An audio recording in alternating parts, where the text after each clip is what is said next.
I am reminded of the deeply touching letters, cards, and messages which so many of you have sent my wife and myself, and I cannot thank you enough for the love and sympathy you have shown our whole family. After reports that King Charles sent Queen Camilla to a secret monastery, Buckingham Palace is in turmoil. This adds to the changes happening in my family. Following a major scandal that reportedly ruined one of his key royal events, turning what should have been a proud moment for the monarchy into chaos, the king feels embarrassed and angry.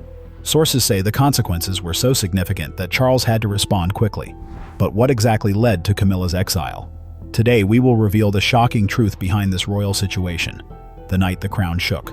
The silent exile. Windsor's hidden fire. The story that had everyone in Windsor talking didn't start with a big announcement or a loud headline. It began with smoke. A thick curl from the royal study, smelling of burned paper and damaged pride. In that quiet, historic room, Queen Camilla stood by the fireplace, the flames lighting up her face. The blueprint for the upcoming state banquet honoring German President Frank-Walter Steinmeier was in her hands. After weeks of planning, she set it on fire. When King Charles walked in, he saw the royal crest glowing in the flames as the papers turned ash. He shouted, "Camilla, what have you done?" She replied calmly but firmly, "I'm claiming my space, Charles. I'm done being your pretty prop." This was more than a disagreement. It marked a turning point. After that night, chaos filled the palace, which usually ran like a well-oiled machine. Staff exchanged worried looks, and whispers spread through the halls. The queen had burned the king's plans, and he had pulled her back. The palace felt tense and uncertain by morning, like the foggy weather outside. King Charles paced in his private quarters, watching the rain-soaked gardens as he tried to devise a statement that would calm things down without revealing too much. When the royal spokesperson finally spoke, they said, "Banquet preparation moves forward under the king's direction," with no mention of Camilla. In royal language, that was a loud message. Meanwhile, Camilla worked late into the night, her candle flickering low. Servants whispered that she hadn't slept. Instead, she stared into the flame. Shadows played on her face, revealing both fierceness and vulnerability. What went up in those flames? It was not just documents, but the fragile peace in their marriage. Insiders suggest she reached her breaking point after years of holding back, always feeling like a secondary character in their royal story. Even as queen, she couldn't escape the memories of Diana, whose picture hung in the study, silently observing the confrontation. As the papers burned, Charles glanced at Camilla, and for a moment, everything felt frozen. After the fire, life in the palace returned to routine. Smiles reappeared, and the German president received a warm welcome. Yet underneath the polished surface, tension brewed. Camilla attended the event, but her name and official photos were missing from the program. Gossip claimed Charles had quietly restricted her involvement in royal matters, limiting her influence. On the other hand, rumors suggested that Camilla was gathering her own trusted allies who viewed her actions as necessary. She reportedly said, "A queen with a crown must choose between pride and support. I've made my choice." What sparked that October blaze? It was more than just documents. It was a dream disappearing. The royal family, known for keeping secrets, had shown a flaw no one could ignore. Charles left the study holding the royal seal, shaking as he realized his biggest challenge was not diplomatic talks, but the conflict at home. In that dim room, with ashes still in the fireplace, Camilla vowed, "Nobody will put out this spark." Was it an act of rebellion or destruction? It's too soon to tell. But as the rain washed over Windsor, one question lingered. What drives a queen to set fire to her own throne? Could this moment be a turning point for the royal family? The silent rebellion of Windsor. The atmosphere in Windsor that week felt heavy with tension.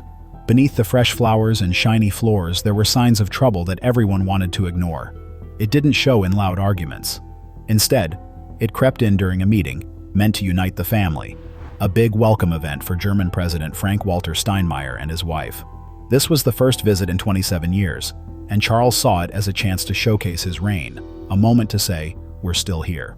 What Charles intended as teamwork sparked something deeper. Morning sunlight flooded the reception room, shining on a crimson table. Papers were neatly stacked, and staff eagerly readied their pens. Charles began confidently, saying, "This isn't just handshakes and small talk. It represents Britain's image to Europe." He looked around. William, Anne, Kate, and finally Camilla. He assigned roles. William would give toasts, Anne would manage security, and Kate would handle the press. He smiled at Kate, saying, "You'll own the glow." Then there was a pause before he continued. "Camilla," he said flatly, "you take care of the banquet seating and decorations." It seemed like an easy task, but felt like a slap to Camilla, a reminder of her struggles to find her place within the family. Her fingers twitched slightly, but her face stayed composed. William avoided her gaze. Anne shifted her notes, and Kate nodded politely. Silence filled the room, creating a cold atmosphere. To outsiders, it might have seemed like a regular division of tasks. But for Camilla, it highlighted her challenges. Years of dealing with disdain and working hard for her position. Her husband assigned her to arrange flowers and seating in that sunny room. After the meeting ended, everyone hurried out. Camilla remained, staring at her agenda. At the bottom of the list, her name felt like a fresh wound. She muttered, "Reception room decorations." The irony was strong. Queen on paper, but not in practice. By lunchtime, Windsor buzzed with activity. Staff moved quickly, ensuring every detail was perfect, but Camilla stayed in her office, untouched tea cooling beside her. She looked in the mirror and saw a composed image, but her eyes revealed simmering anger resulting from countless minor insults. Mrs. Hill's assistant asked, "Should I inform His Majesty about the seating?" Camilla replied softly, "No need. Meetings are meetings. Calls are calls." Then she added, sharper, "But tonight, we'll do it our way." People who knew her weren't frightened by her words, but by how she spoke them, calmly, showing she already had a plan.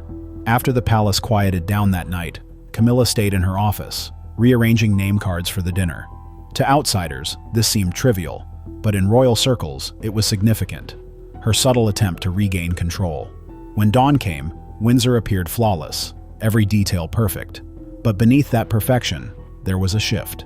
Camilla performed her duties gracefully, standing beside Charles, but inside, she was already plotting. The truth is, feelings of humiliation don't fade quickly. They set deep roots, waiting to erupt. The Night Windsor Burned. One evening at Windsor Castle was meant to be a routine night. The king was preparing for a big event with the German president, and everything seemed to be going well. Outside, the lawns shimmered in the sunset. Inside, the halls were quiet except for the soft sound of staff setting tables for the party. But behind those doors, something unexpected was happening. It was a moment that would have a lasting impact. Charles believed he had everything under control that day. The plans were set, speeches approved, and the schedule looked perfect. However, Camilla went through the final banquet details in a quiet study nearby. She noticed something alarming. Her name was missing. There was no mention of her in the evening's main event plans.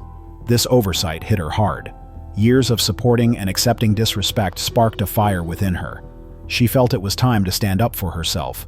Later, people called it the 10-minute revolt. This brief yet intense moment changed everything.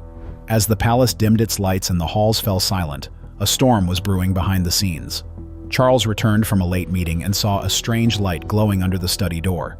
This was not the gentle glow of a lamp. It felt charged with energy. He entered the room. There sat Camilla, calm and focused, her hair reflecting the fire's flicker. In her hand was the banquet file he had approved earlier, excluding her. Determinedly, she took a pen, crossed out, "Approved by His Majesty King Charles III," and boldly wrote, "Her Majesty Queen Camilla, presiding." She stamped it with the royal seal and tossed it into the fire. The paper ignited quickly, turning to ash. Charles watched, his expression shifting from shock to a mix of anger and pain. "Camilla," he said quietly, "you've destroyed your status." She remained resolute. "Status is for those who get noticed. I'm reclaiming what they took from me." Her words hung in the air like smoke, heavy and undeniable. Between them, the fire crackled ominously. Charles tried to reach for the seal, but she let it go. She smiled faintly, her eyes on the flames. "You can put out the fire if you want," she said, "but the impact will remain." The fire was small and contained, but it consumed something vital. That night didn't just destroy a document. It shattered trust in their marriage. Eventually, Charles left, but Camilla stayed, steady and unyielding, lit by the dying fire. Servants later found her still, staring at the ashes as if they held a deeper meaning. From that moment, palace conversations shifted. No longer were there arguments over titles or applause from crowds. Everyone spoke about the woman who dared to stand up for herself. Many claimed that Windsor never fully recovered. That October night, the flames took more than paper. They burned a marriage, the crown's image of harmony, and the warmth between the king and queen. Inside Windsor, did the flames end something greater than just a fire? Let's explore the silence that followed, where duty, betrayal, and truth collided in the dark. The silent coup at Windsor. That night in Windsor was eerily quiet, like a thick fog you could spread on toast. The tension from a recent argument lingered in the air. The palace had gone dark early, but in the West Wing, a light kept flickering. Queen Camilla sat by the window in her robe, the garment slipping off her shoulders. Her tea had gone cold. She looked at her reflection in the glass, tired and angry, feeling lost. The harsh words from her fight with Charles played in her head. He had called her reckless and accused her of crossing a line. His tone made her feel like a mere guest, not the woman who stood by him through tough times for years. His words hurt not because they were new, but because they reflected her deepest fear. No matter her title, she never really belonged. By morning, that pain turned into determination. She decided not to show weakness. It was time to take charge on her terms. Around 3 a.m., she called Mrs. Hill, her loyal friend since their early days in Wiltshire. Camilla spoke calmly. "By breakfast, Mrs. Hill. I don't want anyone from the old guard here." Not one. That night, Windsor began to change. As dawn broke, staff were called in, and offices emptied. Longtime workers were quietly ushered out before anyone could grab coffee. They planned a restructure, as the palace memo would later say, but it felt like a secret operation. Vans arrived quietly before sunrise. Familiar faces disappeared before they could even say goodbye. By lunchtime, new staff, Camilla's trusted choices, replaced them. The atmosphere became sharp, fresh, and loyal to her. But Camilla didn't stop there. She transformed the palace. She replaced the carpets with a creamy gold look, modern elegance. She rearranged royal pictures, putting her portrait front and center instead of Charles's. She even replaced a tribute to Diana with her portrait surrounded by roses. When a hesitant aide questioned her, she cut them off, saying, "We can't keep worshipping ghosts." Palace staff had never seen such a turnaround. Some praised her bold choices, while others whispered about revenge. When Charles heard the updates at breakfast, he dropped his spoon in shock.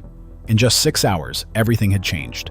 Staff had swapped, walls had been rearranged, and Windsor felt like a new place. Later, Charles walked through the halls past new faces who bowed to Camilla first. For the first time, he understood. Their argument was a warning, not just a fight. What he thought were mere emotions turned into actions. There was no shouting or threats, just a calm takeover that shifted the palace to her control. Queen Camilla achieved what no order could have done in hours. She reshaped Windsor from within. Meanwhile, the outside world remained unaware. However, those who worked in the palace began to whisper a new name in secret. Imagine if those whispers revealed the truth about the divide in Windsor, the fall of the Queen of Shadows. That night in Windsor was filled with tension. The palace went dark early, but a light stayed in the West Wing. Queen Camilla sat by the window in her robe, with a cup of cold tea beside her. She felt exhausted and hurt from a fight with Charles. His harsh words replayed in her mind, reminding her she would never truly belong. By morning, that pain turned into determination. At 3 a.m., she called Mrs. Hill, a trusted friend. Camilla said, "By breakfast, not a single old face will be left here. Gone." The changes began in Windsor.